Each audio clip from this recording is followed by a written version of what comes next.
모압은 일찍부터 안전하게 살았으며 포로가 되어 끌려가 본 적이 없었다. 이 그릇 저 그릇에 옮겨 담지 않아서 찢기가 곱게 가라앉은 맑은 포도주와 같았다. 맛이 그대로 남아있고 향기가 변하지 않은 포도주와 같았다. 나 주의 말이다. 내가 이제 술 거르는 사람들을 보낼 터이니 포도주를 쏟아버릴 날이 온다. 그들은 포도주를 모두 쏟아버리고 그릇들을 비우고 병들을 깨뜨려 버릴 것이다. 이스라엘 백성이 베델을 의지하다가 수치를 당하였듯이 모압이 그모스 신 때문에 수치를 당할 것이다. 어떻게 너희가 우리는 용사들이요 전투에 능한 군인들이다 하고 말할 수 있느냐? 모압과 그 성읍들을 멸망시킬 자가 쳐들어오면 모압의 젊은이들 가운데서 뽑힌 용사들이 살육을 당할 것이다. 나는 왕이다. 그 이름 만군의 주인 내가 말하였다. 예레미야서 48장 11절에서 15절 말씀. 예레미야 48장은 모압에 대한 심판의 메시지와 동시에 우리가 흔히 간과하는 삶의 문제를 깊이 성찰하게 만드는 메시지를 담고 있습니다.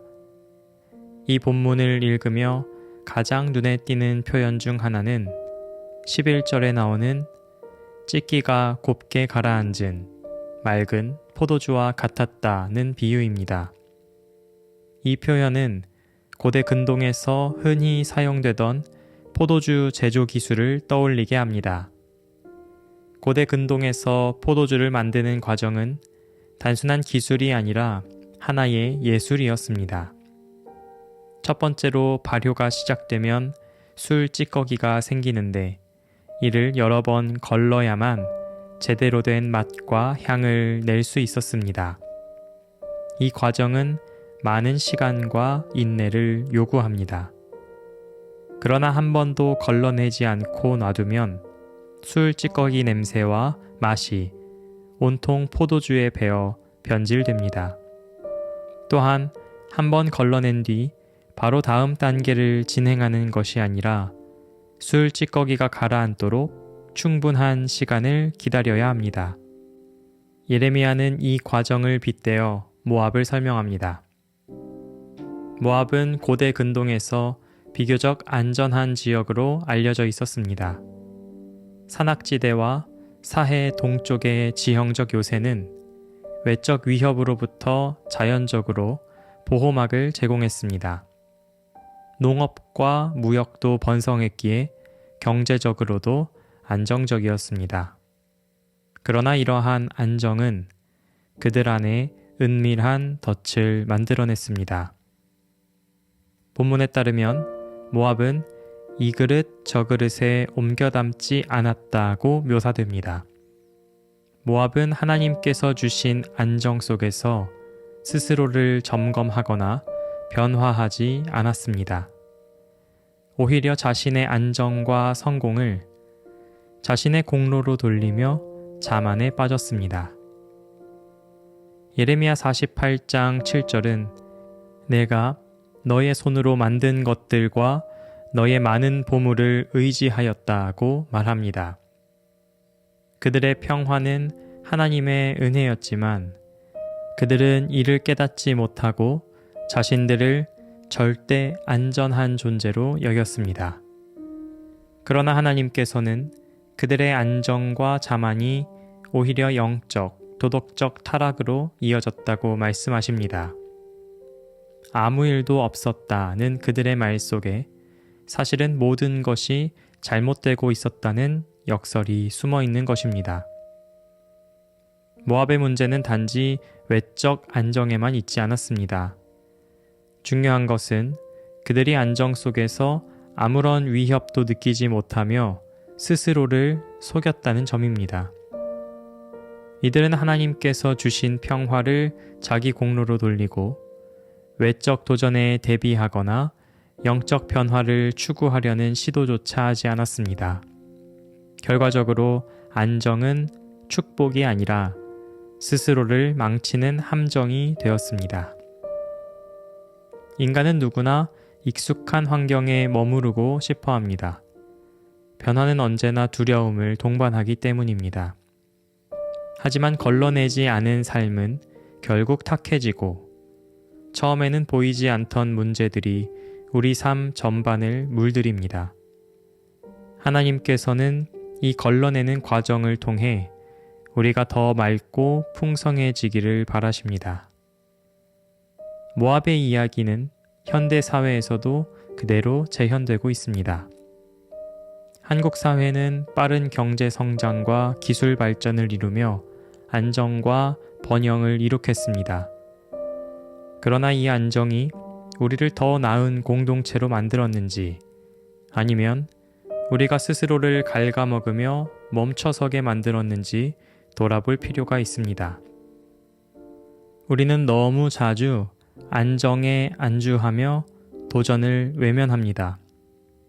익숙한 문화나 생각의 틀 안에 머물러 새로운 것을 받아들이기를 두려워하고 갈등과 변화를 회피하며 현 상태를 유지하려 합니다. 이는 개인의 차원에서도 마찬가지입니다. 안정적인 직장, 평탄한 인간관계 속에서 우리의 삶이 참된 성장과 변화를 이루고 있는지 점검하지 않을 때 우리는 모압처럼 스스로를 속이며 변질될 위험에 놓이게 됩니다. 내 삶에서 아무 일도 없다는 것이 진짜 축복이 아니라 변화를 거부한 결과로 찾아온 정체 상태일지도 모릅니다. 하나님께서 내 삶을 흔들고 계신 순간을 지나치며 그 의미를 되새기지 못하고 있지는 않은지 돌아보아야 합니다.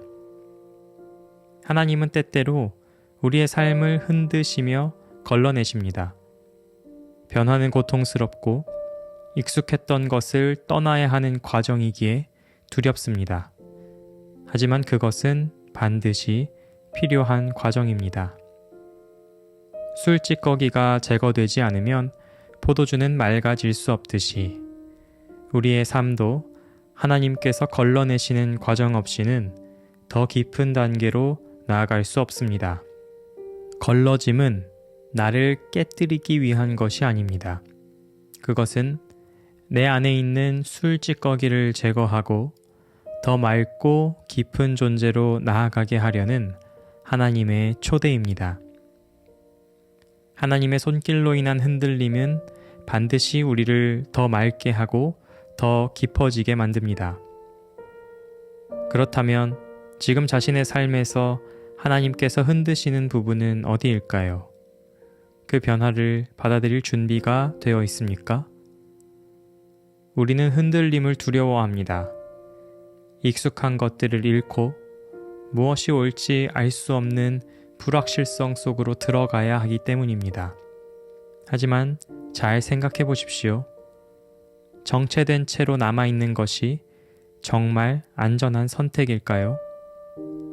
혹시 지금 우리가 느끼는 안정감이 사실은 서서히 자신을 망가뜨리는 술찌꺼기 위에 안일함은 아닐까요? 오늘 본문이 우리에게 던지는 메시지는 단순합니다. 우리는 변화 없이 걸러지지 않은 상태로 남아있을 수 없습니다.